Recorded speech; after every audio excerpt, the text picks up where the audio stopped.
Hazrat Anas radiyallahu anhu reports that Hazrat Abu Bakr radiyallahu anhu wrote dictates of obligatory charity zakat to him, which Allah Jalla Jalaluhu and His Apostle sallallahu alaihi wasallam have imposed on Muslims.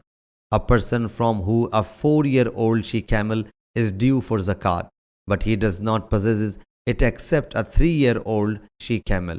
The 3-year-old she camel will be accepted. However, 2 nanny goats, if are available, will be taken along with it. Otherwise, 20 dirhams will be taken.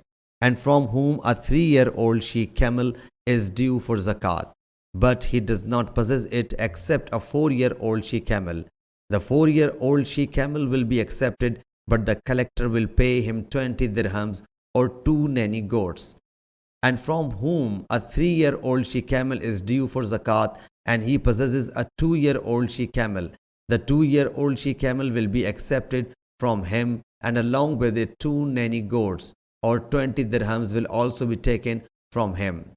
And from who a 2-year-old she camel is due for zakat, but he possesses a 3-year-old she camel, the 3-year-old she camel will be accepted from him, and the collector will give him 20 dirhams or 2 nanny goats.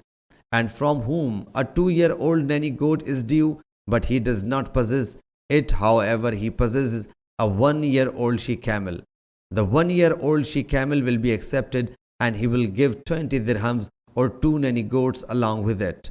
Sahih Bukhari, Hadith number 1453.